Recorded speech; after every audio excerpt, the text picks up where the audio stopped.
WrestleMania 42 ticket sales are down 18% from last year. Did the WWE bite off more than they can chew when it comes to Las Vegas? And what can they do to salvage the road to WrestleMania?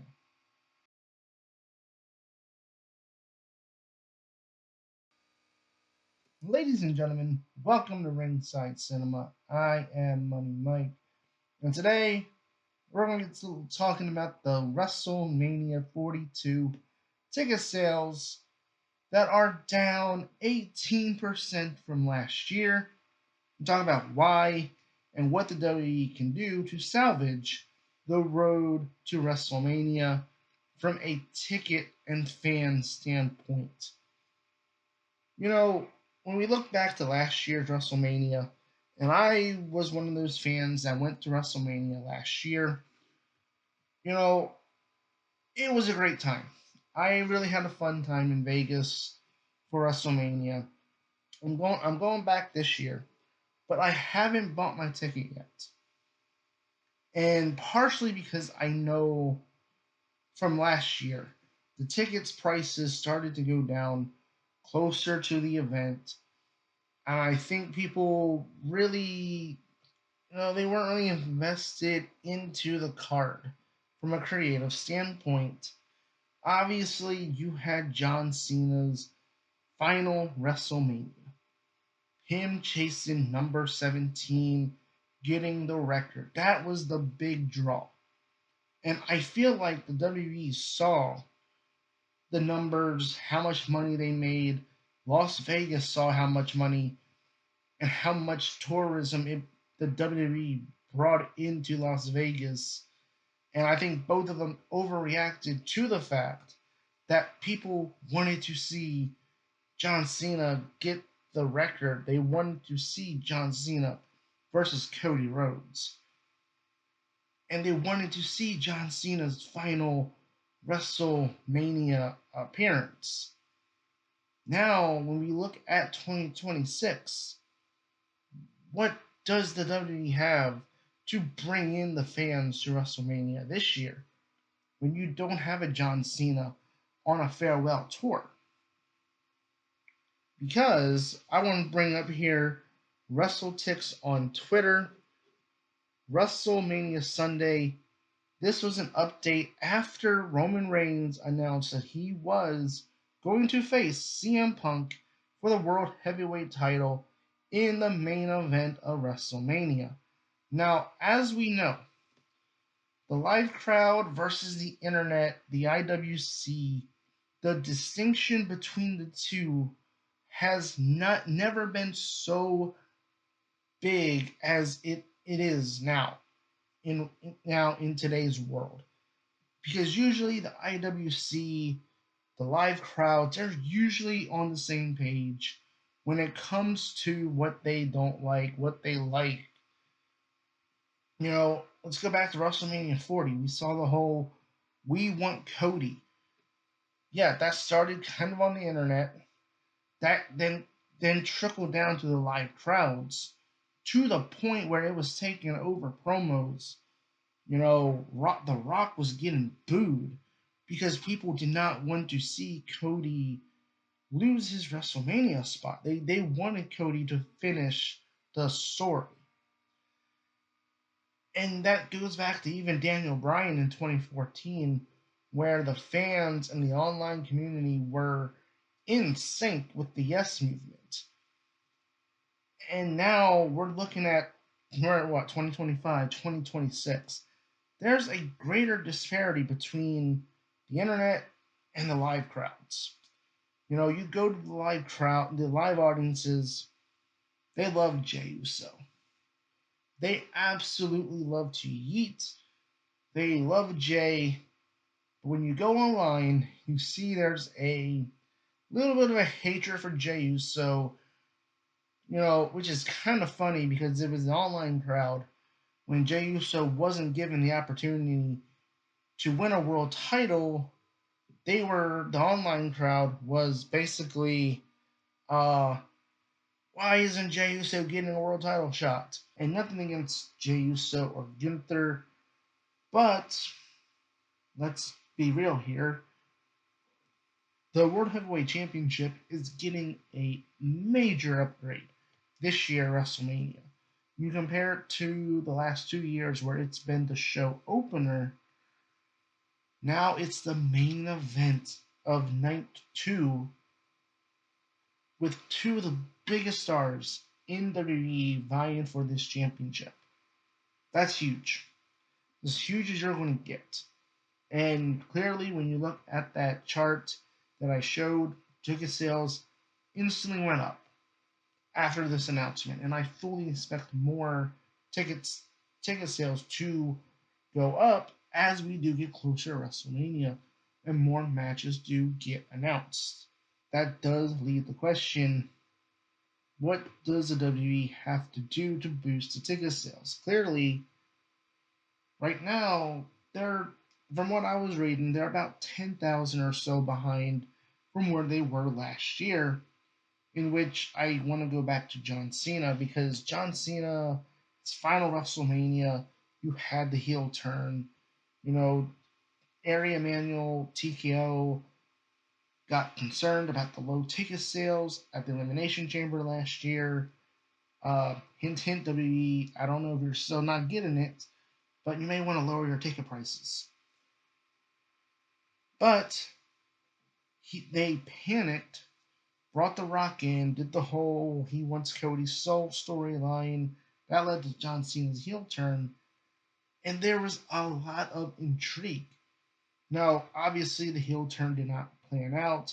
There was not a whole lot of follow through, but the WWE was riding a very, very high wave of momentum following the Elimination Chamber last year. John Cena's big heel turn, it was compared to Hulk Hogan joining or creating the NWO. And that was the big intrigue going into WrestleMania last year with John Cena, Cody Rhodes, a match fans wanted to see. Cody Rhodes, he said he wants to be the next John Cena against the original John Cena. Okay, so that's a great story, great match. Everyone was behind it. Plus, you had the heel turn, adding intrigue to it. Let's just forget about Travis Scott. But again, there was so much intrigue around it and what they could do with John Cena as a heel that it did a lot for the road to WrestleMania last year. Now we're looking at the World Heavyweight Championship, the title that at one point Roman Reigns said was the loser championship. So now he wants the loser championship here, and now he's calling the WWE championship the one that, quote, and this is what Roman Reigns said, he made, the title he made is, and he just like buried it and buried Drew McIntyre. It's weird. Roman Reigns just, whatever title he doesn't want, he buries the other one. It's weird. But when you look at the other side, Drew McIntyre, Cody Rhodes, look, Triple H, the reports are Triple H is facing a lot of heavy criticism from this. And look, we got to give Triple H credit here. A little bit of credit, okay? I know the internet doesn't like doing that, but you know what? He took a risk. He took a chance when he had Drew McIntyre beat Cody Rhodes in that steel cage match for the WWE Championship. He took a risk in changing up the road to WrestleMania, trying something different. The fans for a while been saying they want Drew McIntyre to finally win the WWE Championship. And he did. Now Drew McIntyre is likely going to be the champion going into WrestleMania. But is another Drew McIntyre Cody Rhodes match the match that fans want to see? What about Jacob Fatu? There's also reports that there's maybe a triple threat match where it's Drew McIntyre, Cody Rhodes, Jacob Fatu. Is that going to be something that is going to boost ticket sales, make fans interested in the potential night one main event? You know, or is this the year maybe the women get to have the night one main event? Liv Morgan has not made her decision yet. So who is champion she's going to face, assuming it's going to be Stephanie Valkyrie. But what about Jade Cargill? The big criticism right now is that Jade hasn't really defended her championship. And she is defending it this Friday against Jordan Grace. But it does feel like they're waiting on Bianca. They're waiting, the injuries seemingly have kind of derailed a lot of plans for the WWE, where Bianca, we still have not seen her yet. We don't know if she'll be back in time for the Elimination Chamber. And it just seems like they haven't really done anything with Jade beyond we're just going to wait for Bianca to come back, because that is the big money match that it's clear the WWE wants to do, but they just can't do anything yet because of Bianca's injury.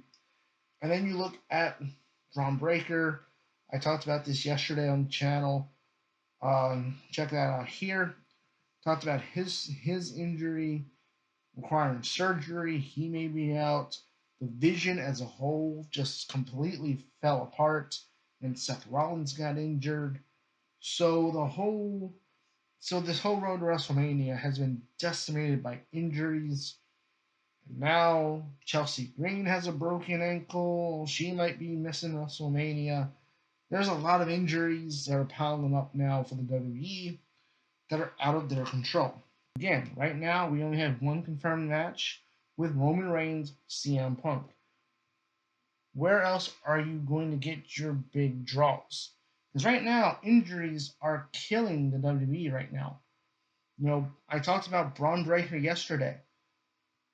He's out with a hernia injury. He may be out beyond WrestleMania.